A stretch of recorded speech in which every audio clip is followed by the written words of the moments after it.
शिवसेना काय सांगायला जवाहर नगर परिषदमध्ये उद्धव ठाकरे गट तुम्ही आणि काँग्रेस एकत्र निवडणूक लढता, काय सांगाल? जवाहर नगरपालिकेच्या सार्वत्रिक निवडणुकीच्या मध्ये आम्ही महाविकास आघाडीच्या माध्यमातून सौ रश्मीन रियाज मनेर यांचा आज आम्ही उमेदवारी दाखल केला आहे.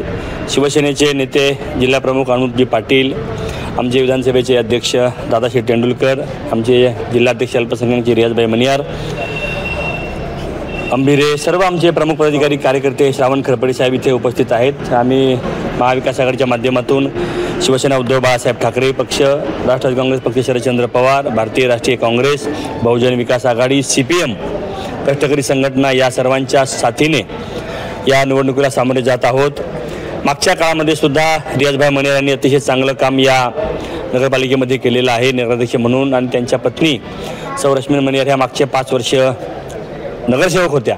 त्यांना चांगला प्रशासकीय कामकाजाचा अनुभव आहे. लोकांशी सौहार्दपूर्ण संबंध, गावच्या विकास, साफसफाई, स्वच्छता, शिक्षण, आरोग्य आणि या सर्व मूलभूत ज्या सोयीसुविधांच्या कामं करण्यासाठी या योग्य अशा उमेदवाराला आम्ही निवडून देण्यासाठी लोकांना आवाहन करत आहोत. निश्चितपणानं जव्हारच्या या जनतेवर आमचा विश्वास आहे.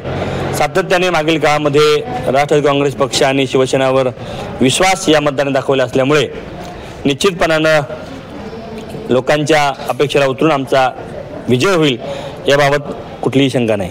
तर जागा वाटप कसं असणार आहे? यामध्ये आम्ही शिवसेनेला 10 जागा, 9 जागा दिलेत. आम्ही 9 जागा दिलेल्या आहेत. बाकीच्या जागा 2 जागा आम्ही काँग्रेसला दिलेल्या आहेत आणि उर्वरित जागा 6-7 जागा आम्ही स्वतः त्या ठिकाणी लढतो आहोत. जागाबाबतीमध्ये कुठलेही मतभेद नाहीत. अतिशय खेळीमेळीच्या आणि कौटुंबिक वातावरणामध्ये ही निवडणूक आम्ही पार पाडतोय. वाड्यामध्ये सुद्धा आम्ही एकत्रितपणे लढतोय, पालघरमध्ये आम्ही एकत्रितरित्या लढतोय, डहाणूमध्ये आम्ही एकत्र आहोत. त्यामुळं महाविकास आघाडी ही अभेद्य आहे आणि त्या महाविकास आघाडीच्या माध्यमातून आम्ही या निवडणुकीला सामोरे जात आहोत. देश विदेशातील प्रत्येक घडामोडींचे लाईव्ह अपडेट मिळवण्यासाठी आता साम टीव्हीच्या सर्व सोशल मीडिया प्लॅटफॉर्मला लाईक, फॉलो आणि सबस्क्राईब करा. तसंच सर्व नोटिफिकेशनसाठी बेल आयकॉन प्रेस करायला विसरू नका.